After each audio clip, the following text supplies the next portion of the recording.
dan keserkan presentasi dari kelompok kami. Kami akan menyampaikan artikel tentang evaluasi risiko kesehatan dan keselamatan kerja pada proses manufaktur logam berbasis desain produk. Perkenalkan, saya Hendra Setiawan dengan NRP 0624040041 dan teman-teman saya. Perkenalkan, nama saya Sabisma Divana Seloklasika dengan NRP 0624040057. Perkenalkan, nama saya Nadif Ahmad Al-Fatah dengan NRP 0624040051. Baik, langsung saja kita mulai presentasi kita pada malam hari ini. Dan yang pertama, di sini terdapat pendahuluan yang dimana keselamatan dan kesehatan kerja atau yang biasa disebut dengan K3 memiliki peran yang sangat penting dalam sektor manufaktur logam yang kita ketahui. Hal ini dikarenakan kecelakaan kerja dapat mengganggu proses produksi dan menimbulkan kerugian besar bagi perusahaan. Oleh karena itu, memastikan keamanan dan keselamatan kerja menjadi prioritas utama untuk menjaga kelancaran operasional dan melindungi para pekerja dari berbagai risiko yang mungkin terjadi. Next. Dan di presentasi kita pada malam hari ini terdapat berbagai tujuan yang sangat penting.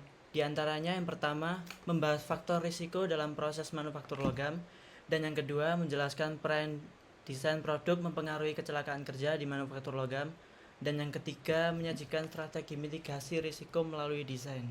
Untuk pembahasan lebih lanjut akan dibahas oleh Saudara Nadif. Saudara Nadif, dipersilakan. Baik, terima kasih Saudara Hendra Setiawan. Saya akan menjelaskan sedikit tentang pembahasan. Proses manufaktur logam biasanya melibatkan beberapa tahapan yang masing-masing memiliki potensi risiko yang berbeda. Berikut adalah beberapa tahapan penting dan risiko yang terkait. Next. Untuk poin yang pertama, faktor-faktor risiko yang sering muncul dalam proses manufaktur logam. Yang pertama, penggunaan mesin berat. Mesin dengan kecepatan tinggi dan beban berat berisiko menyebabkan kecelakaan. Proses manufaktur logam seringkali menggunakan mesin-mesin berat yang beroperasi dengan kecepatan tinggi dan beban besar. Risiko utama yang muncul adalah kecelakaan akibat kontak langsung dengan mesin, baik karena kesalahan operasional maupun kurangnya pengamanan pada mesin tersebut.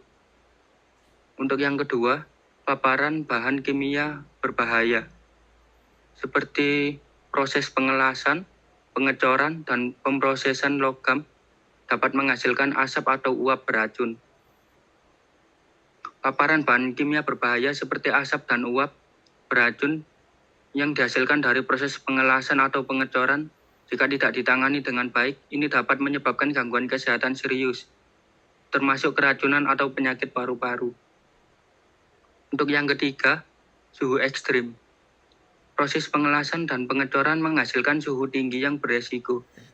Proses seperti pengelasan dan pengecoran juga melibatkan suhu ekstrim. Kondisi ini sangat berbahaya bagi pekerja, terutama jika tidak ada perlindungan atau pengaturan suhu yang memadai di lingkungan kerja. Untuk yang keempat, ergonomi buruk. Postur kerja yang tidak nyaman atau beban berat dapat menyebabkan cedera muskuloskeletal. Postur kerja yang salah, pengangkatan beban berat, atau desain area kerja yang tidak mendukung dapat menyebabkan cedera muskuloskeletal yang serius, seperti nyeri punggung atau gangguan sendi. Next.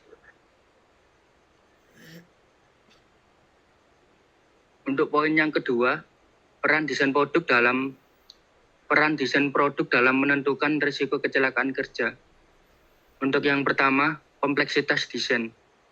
Desain yang rumit meningkatkan potensi kesalahan operasional dan risiko kecelakaan. Kompleksitas desain produk seringkali menjadi salah satu faktor utama yang meningkatkan risiko kecelakaan. Desain yang terlalu rumit membuat pekerja lebih rentan melakukan kesalahan operasional, terutama saat bekerja dengan alat yang membutuhkan presisi tinggi. Untuk yang kedua, penggunaan bahan berbahaya.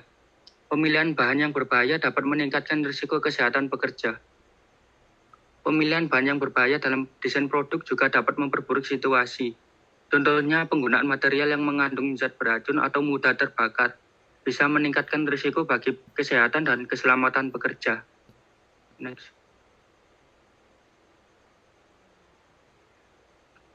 Untuk yang ketiga, kesulitan pemeliharaan.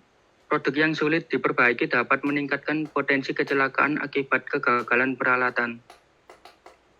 Produk yang sulit dipelihara atau diperbaiki juga berkontribusi terhadap kecelakaan kerja. Ketika alat atau mesin tidak dirancang untuk kemudahan perawatan, itu semakin besar yang dapat membahayakan pekerja. Untuk yang keempat, penempatan komponen tajam atau bergerak tanpa pengaman dapat meningkatkan risiko cedera.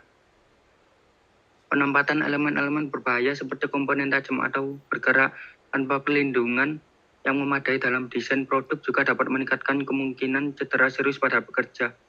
Dikarenakan pekerja tidak tahu kalau ada peralatan yang ditaruh di tempat sembarangan. Untuk pembahasan lebih lanjut, bisa dibahas oleh Saudara Divana. Saudara Divana, dipersilakan. Terima kasih Saudara Nadif. Untuk poin ketiga, strategi mitigasi risiko kecelakaan kerja melalui desain produk. Untuk pertama,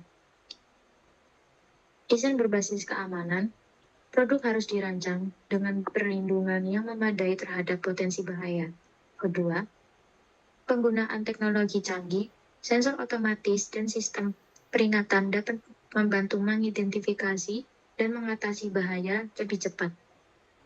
Ketiga, pelatihan dan edukasi. Desain yang memudahkan operator memahami prosedur keselamatan dan mengoperasikan alat. Dan keempat, reduksi beban kerja. Desain atau mesin yang mengurangi beban fisik pada pekerja untuk mencegah cedera. Dan kesimpulan dari PPT yang kita ambil, desain produk memiliki peran yang sangat penting dalam memastikan keselamatan dan kesehatan kerja di sektor manufaktur logam. Dengan desain produk yang tepat, risiko kecelakaan kerja dapat diminimalkan secara signifikasi, sehingga lingkungan kerja menjadi lebih aman bagi para pekerja. Penerapan desain yang mengutamakan keamanan tidak hanya melindungi pekerja, tetapi juga meningkatkan efisiensi dan keberlanjutan operasional perusahaan. Sekian dari kami. Wassalamualaikum warahmatullahi wabarakatuh.